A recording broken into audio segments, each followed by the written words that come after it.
à tous et bienvenue sur la chaîne Biker à l'Ouest, une chaîne où nous nous arrêterons dans les plus petites communes de France, à commencer par mon département natal, qui est la Gironde, en compagnie de mon Ninja 400 qui m'accompagnera tout le long de ce voyage.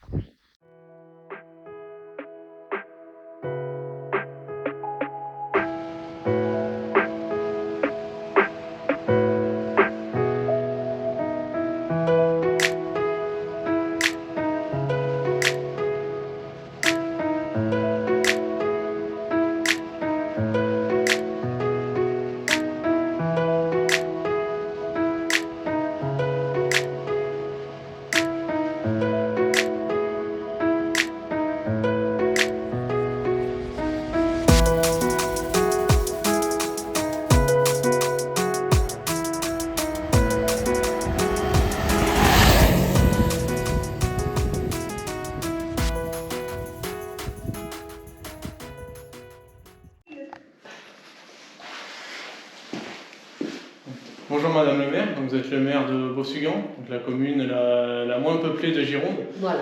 Donc je vous laisse vous présenter. Ah, d'accord. Pascal Québec, donc le maire de Bossugan. Jusqu'à présent, nous avons le titre de plus petite commune de Gironde avec 28 habitants. Dernier recensement qui vient d'être fait là, de ce mois de février 2023, nous serions 45. Donc bon, on a passablement augmenté les effectifs. Nous sommes une petite commune de 240 hectares, donc c'est très petit, en majorité viticole. Nous faisons du Bordeaux supérieur, 3 chais, 2 propriétaires indépendants, plus après les autres propriétaires qui sont en cave coopérative. La population, bon, c'est des quadras, plus peut-être se rapprochant de la cinquantaine. Quelques jeunes qui sont à l'école dans un regroupement pédagogique sur Saint-Pé-de-Casté, Sainte-Florence et Sivrac et Bossugan. Les ados, eux, vont à Rozan. Pour le collège. Voilà. Et collège après, tout se dispatche. Et après se disperser à partir de Rozan. Libourne, Bordeaux pour les lycées. Voilà. D'accord, très bien. D'accord. Donc plutôt une population de travailleurs. Ah, de travailleurs, oui. Population de travailleurs. Voilà. Vous avez des châteaux reconnus ici, des châteaux qui ont un nom, ou ils sont plus vous cultivez ici, ça part dans les châteaux dans les autres communes? Non, on a des châteaux, un voisin là, le château Robert, on a un autre château, celui de mon fils, château Barade. Voilà. Après nous avons aussi des châteaux, mais des châteaux comment dire plus historiques. Donc on a le château de la Laine, bon ils font du vin aussi, le château de la Laine, le château de Brugnat. Qui est un château avec un donjon du XIIe, qui ne se visite pas. Voilà, c'est un endroit privé, mais bon, un très beau donjon du XIIe. Voilà. Et nous avons le château de Vore, voilà. Le château de Vore qui est à moitié sur la commune de Bossugan et à moitié sur la commune de Ruche, mais comme le propriétaire décédé depuis peu, qui nous manque beaucoup, était au conseil municipal, on a décidé d'annexer le château de Vore, qui est donc officiellement Bossuganais. Voilà. D'accord, très bien. Donc après, au niveau des services, comme par exemple la poste, vous avez quelque chose au niveau de la poste? Vous avez un petit bureau de poste ici sur Bossugan? Non. Le point poste le plus proche est à Pujol. Ici, nous avons que notre secrétaire de mairie qui a une matinée, une après-midi par semaine. Très bien. Voilà, c'est tout ce que nous avons sur Bossugan. D'accord. Donc après, vous avez quand même des services ici au niveau local pour les habitants? Vous avez quelque chose propre à Bossugan? Non, propre à Bossugan, on a la mairie, c'est tout. Après, on n'est pas très loin de Castillon, on fait partie de la communauté de communes de Castillon-Pujol, donc on n'est pas très loin de Castillon, qui elle est vraiment bien achalandée. On a une maison des services, il y a des maisons médicales un peu bien dispatchés sur le territoire. Oui. Voilà, donc la poste qui est vraiment à Castillon, les banques sont à Castillon. D'accord. Voilà, donc ici sur Castillon, sur Bossugan, nous avons uniquement la mairie et même pas de petits commerces. Voilà, on n'est pas, on est voilà, une portion congrue. D'accord, très bien. Et ça fait depuis combien de temps que vous êtes maire du coup de cette commune? C'est mon 3e mandat. 3e mandat, d'accord. Voilà. Avant j'étais conseillère municipale et voilà, on tourne à une petite équipe, on est 7. Oui. On est 7 copains. Après bon, c'est vrai que bon, une petite commune comme ça, on se connaît tous. En général, dans les familles, il y a 3 générations. Les 3 générations, on se connaît. Voilà, on voit grandir les petits qui font des petits. Voilà, c'est plus. On ne peut pas dire que. Enfin, je considère que Bossugan, c'est plus une association, une communauté qu'un village. D'accord. Donc ça, une petite communauté où tout le monde se connaît, donc vraiment le petit cocon convivial. Voilà, convivial. Voilà, on fait ce qu'on aime beaucoup faire, c'est se retrouver forcément. Donc là, on a en période de Covid, on en a beaucoup souffert. Donc on se retrouvait pour les vœux du maire, qu'on fait au restaurant du village voisin, à Saint-Pé-de-Casté, l'auberge Gasconne. Et l'été, on arrive à se faire des petites balades. Alors cet été, on est allé au moulin de Porchère. Et là, on a tout le village. On a les grands, les petits, tout le monde est là. Même les enfants qui n'habitent pas forcément sur le village sont invités, viennent. Et on passe des journées super. D'accord, très bien. Des journées de famille. Très bien. Voilà. Très bien, je vous remercie en tout cas pour la présentation de votre commune et je vous souhaite bonne continuation de votre mandat. Eh bien, merci beaucoup, merci à vous de vous occuper des petites communes, ça fait du bien, merci. Avec plaisir.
I never thought I'd feel like this.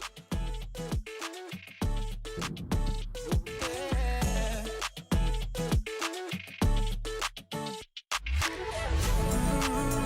I never thought I'd feel like this. Ooh, never thought I could. Yeah. I never thought I'd be on my shit, be on my. I'm spending my time in love like I should. No more struggling, I'm all good. Yeah. I never thought I'd feel like this. Feel like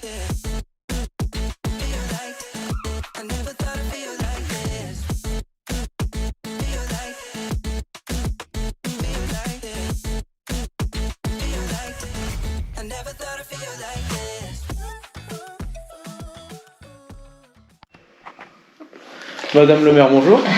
Bonjour. Donc nous sommes ici dans la commune de Bourg-Idès. Donc je vous laisse me présenter rapidement la commune. Combien d'habitants vous avez? Alors, comment fonctionnez-vous? Les informations actuelles sont de 106 habitants. Nous sommes une commune donc, qui sommes rattachés au parc des Landes et Gascogne. Nous avons une grande superficie de 4800 hectares. Nous avons un tiers de grands domaines agricoles et 2 tiers d'emprises forestières. Voilà. Et la commune est répartie, je dirais, presque en 3 quartiers, hein, c'est le terme gascon. Le bourg, que vous voyez, c'est qu'un habitat dispersé, et les quartiers sont à la même image, c'est-à-dire il y a un quartier qui s'appelle le Piadar et un autre Cadarieux qui a le gros de notre population. Voilà, donc nous avons une caractéristique à la fois de développement, de géographique, et puis de mode de vie peut-être qui est plus landaise que girondine. Et nous sommes dans cette frange limitrophe. Voilà. Très bien. Vous êtes proche de la commune de Saint-Symphorien qui est déjà un peu Alors voilà, les communes qui nous environnent sont à peu près toutes à 10 km. Enfin, la plus proche est peut-être Saint-Symphorien, mais à 1 ou 2 km près. Nous avons Préchac d'un autre côté, Villandreau de l'autre côté, et l'autre, c'est une landaise, c'est Calin. Voilà, mais nous sommes à cette distance. Voilà. Au niveau des exploitations agricoles, sur quel type de produits Alors, les productions agricoles sont arrivées, les domaines agricoles sont arrivés dans les années 60 et elles étaient essentiellement de maïs. Ce qui n'est plus le cas à l'heure actuelle où il y a un turnover de production tout au long de l'année tout à fait différente. Alors, il y a la période maïs, mais il y a aussi des patates douces, des céréales, des carottes, des pommes de terre, des haricots. Enfin bon, il y a un turnover de culture. Voilà. D'accord, très bien. Et nous avons une période aussi plus ou moins de jachère où nous avons des animaux, chevaux, moutons et vaches qui nous viennent des Pyrénées-Atlantiques en fait, pendant 2 mois ils viennent pâturer sur les champs qui sont en repos. Peut-être des vaches basadès, on n'est pas très très loin de Bazas. Non, ce sont en général des troupeaux qui viennent des Pyrénées. D'accord, voilà. Essentiellement des Pyrénées. Oui, voilà. D'accord, très bien. Donc au niveau des services, la Poste, vous fonctionnez ici? Alors pour l'instant, nous bénéficions encore de la Poste, mais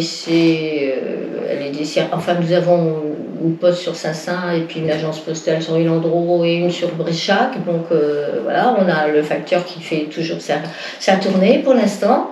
Je pense qu'il y aura des modifications par la suite puisque ça ne sera plus la Poste qui fera le courrier, que ça sera des sous-traitants. Voilà. Je pense qu'on perd nos services publics et c'est quand même bien dommage parce que leur accès n'est pas toujours facile à la campagne. Hein. Il y a automatiquement des kilomètres à faire pour aller sur les sites qui en possèdent. Et là, ceux qui continuaient quand même à nous desservir à nos portes, ils sont supprimés. Donc il faut savoir que quand on vit à la campagne, on n'a pas le plus de facilité possible. Mais bon, c'est accepté, hein, c'est un choix. D'accord. Et vous avez plutôt une population jeune, une population plutôt vieillissante, les gens qui sont à partir ou à venir alors voilà, le village a été longtemps, je dirais, un village avec plutôt des résidences secondaires, des grandes villes autour et aussi de gens vieillissants à la retraite. Ce n'est plus le cas à l'heure actuelle. On a environ 60% de la population, ce sont des jeunes actifs, entre, je dirais, 30 et 60 ans. On a à peu près un tiers, ce sont des enfants et jeunes, ados ou étudiants. Et puis finalement, on a que des gens vieillissants comme moi, mais pas très nombreux. Voilà. Et des très âgés, nous n'avons qu'une personne. Et voilà, c'est sûr que quand on devient très âgé à la campagne, ça pose des problèmes. Hein. Même si on essaye de maintenir à domicile, c'est pas évident. Donc on perd l'autonomie forcément avec l'âge. Voilà. Et puis il faut dire aussi que on a quand même à l'heure actuelle le souci des soins médicaux. Alors on a encore la chance donc, d'avoir des villages proches dans des maisons de santé avec encore des professionnels.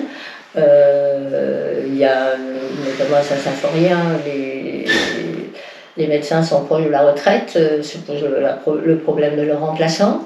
Et puis notamment le souci de l'hôpital le plus proche qui est pour nous Langon, qui ne fonctionne pas bien et où on réduit les services, etc. Donc comment seront-on soigné ça devient compliqué. Je dirais que l'hôpital de Langon, on entend parler dans les actualités au niveau de son fonctionnement. Exactement, oui, mais moi j'ai été, lorsque monsieur le ministre il a fait un petit passage très rapide, où on s'est contenté de son annonce de 40 millions d'euros pour la bâtisse, mais ça ne supprime pas le problème de fond qui est le personnel.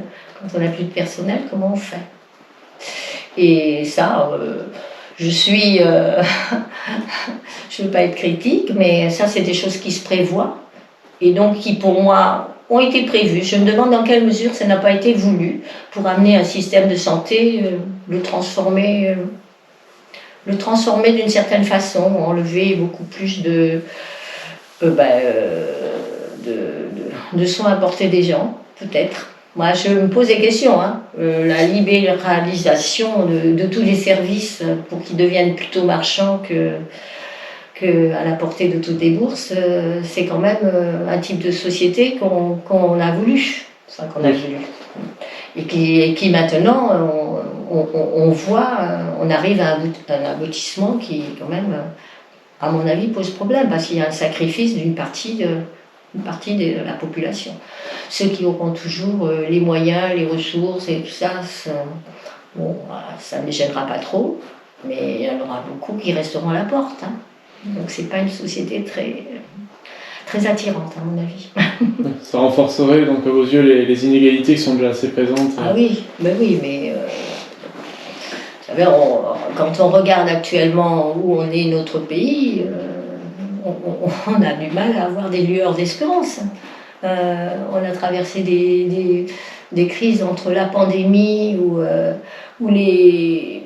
on nous a quand même, la pandémie, enfin si on nous a quand même socialement, je dirais, bloqués, obligés à faire des choses qui quand même sont très personnelles. Moi je regrette, un vaccin, pour moi c'est quand même quelque chose de très personnel, ça joue sur votre personne. Donc à partir de là, mais quand vous avez un ordre de l'État qui vous y oblige et qui insiste au point de vous supprimer un travail si vous n'y allez pas, c'est pour moi très grave au niveau de la liberté personnelle. Voilà. Pour en revenir à Buridays, au niveau du système d'éducation, est-ce que vous avez une école primaire ici ou... Alors non, on a perdu notre école dans les années 60 aussi. Et donc en fait, à ce moment-là, on avait plus ou moins conclu un accord avec Saint-Symphorien pour y envoyer nos enfants. Il y a un transport scolaire qui est organisé dans ce sens. Mais depuis quelques années, il n'y a plus de sectorisation. Donc ça veut dire que, en gros, la population est libre de mettre son enfant où il veut. Alors il n'y a plus de sectorisation et aussi depuis quelques années, il y a une obligation pour les communes, bien sûr, de financer la scolarité des élèves. Et donc ça donne le droit à ceux qui ont les écoles et qui reçoivent des enfants d'autres communes de demander les frais de scolarité. Alors là aussi, pour moi, ça me pose un problème d'égalité des citoyens devant la loi, et notamment l'école. Nos communes, pour une quinzaine d'enfants qui sera dans l'école primaire, on va payer actuellement avec Saint-Symphorien 90 € parce que ça correspond à la plume, au crayon, au papier. Et puis pour 2 enfants qu'on a, dont les parents, pour des raisons personnelles, ont mis les enfants dans le RPI voisin, c'est-à-dire un regroupement de 3 écoles sur 3 communes, bien là, la scolarité me revient à 950 € par enfant. D'accord. Et j'en ai 2 autres qui vont dans les Landes, c'est 1500. Donc vous voyez un petit peu Ça pose à mon avis quand même un problème. Hein. Effectivement, ça engendre des frais pour une petite commune comme la vôtre.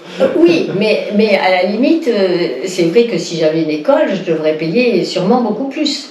Mais Oui. à côté de ça, une école, c'est aussi un atout pour un village. Je veux dire, c'est un service prêt pour les parents et qui. Voilà. Donc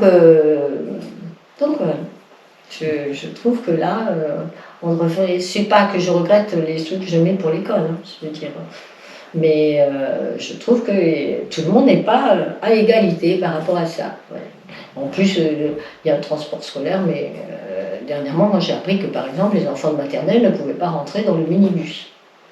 Donc, les familles sont obligées de faire le déplacement. C'est pas normal non plus, excusez-moi.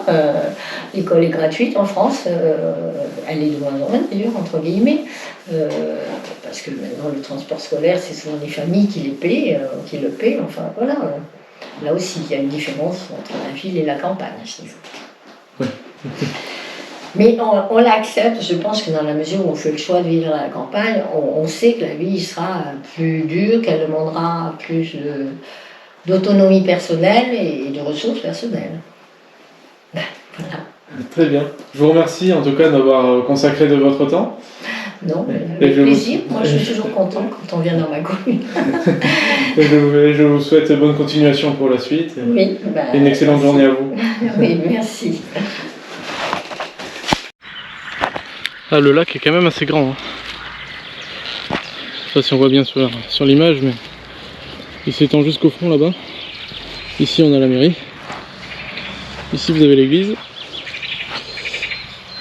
Et là-bas, vous avez une œuvre d'art qu'on ira voir tout à l'heure, sur recommandation de Madame le maire. Hein. Donc un cheval de Troie de couleur jaune.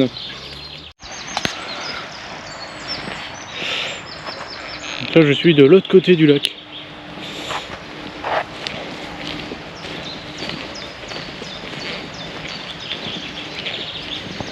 Avec un paysage hein, qui fait quand même assez landé. Hein.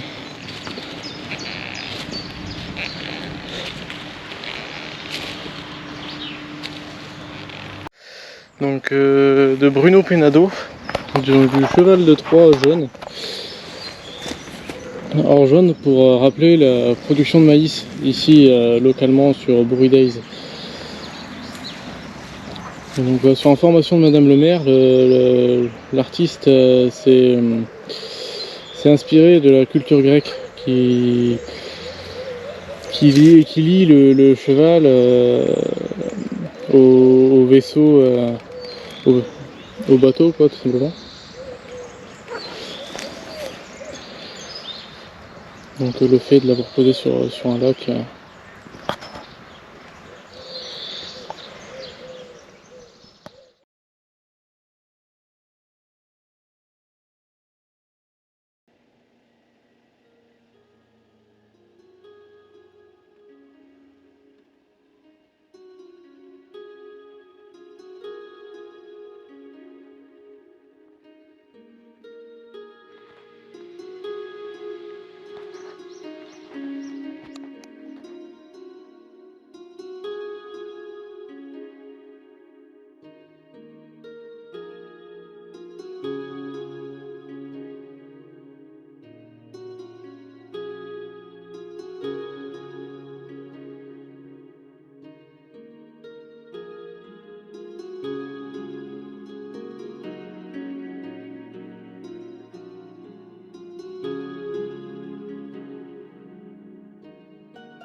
Bonjour Monsieur le maire, donc vous êtes le maire de Castelmauron d'Albrecht, la plus petite commune de France en termes de superficie.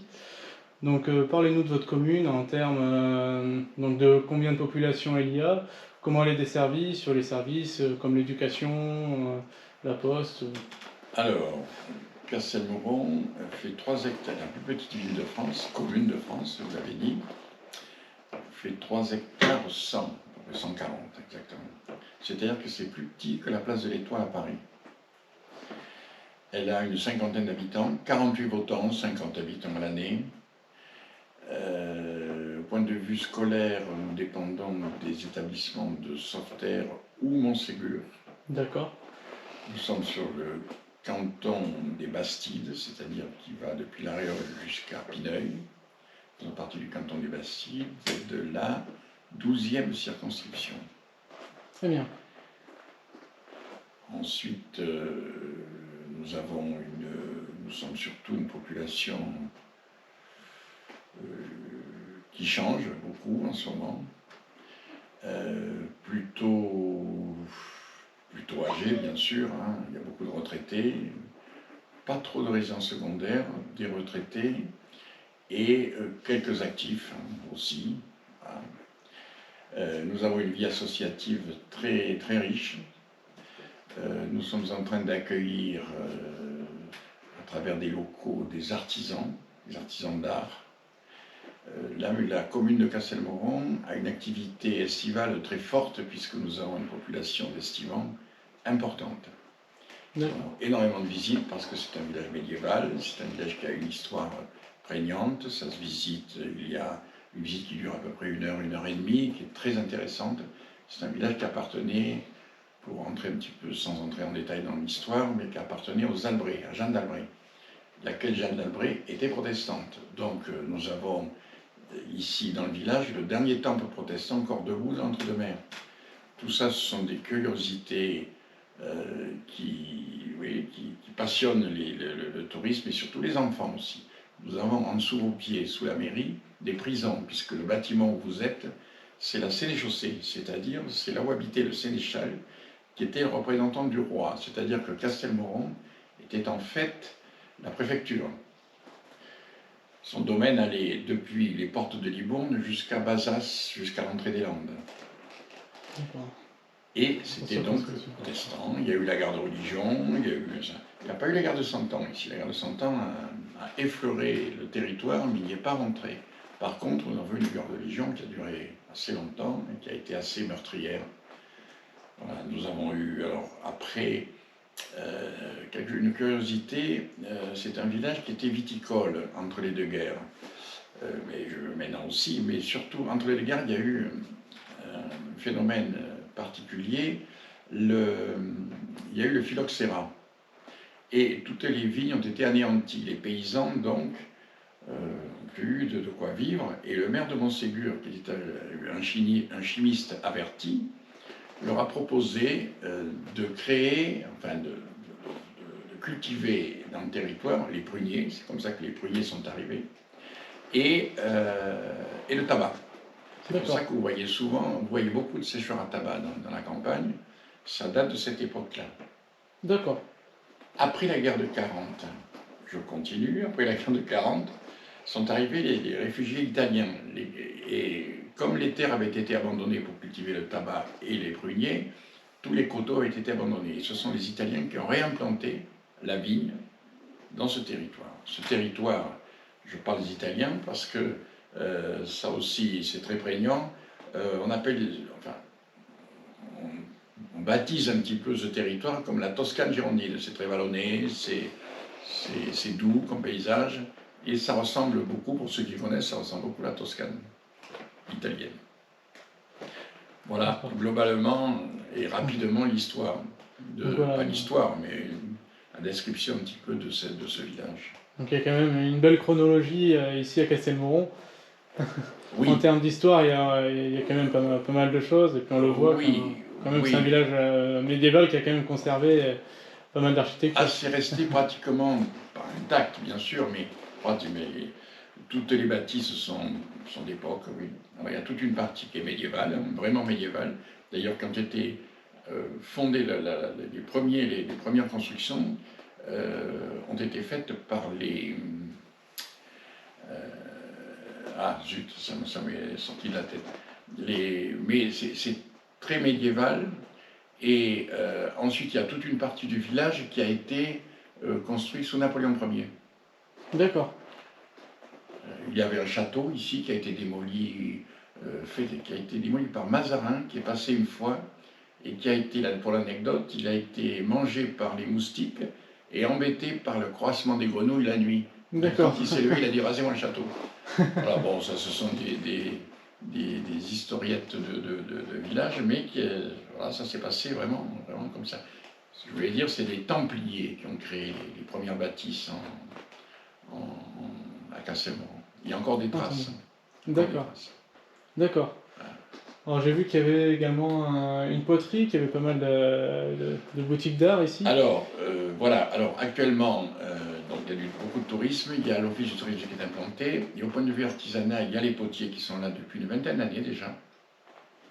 Et nous sommes en train d'implanter, à travers un tiers-lieu que nous avons créé, des boutiques d'artisanat.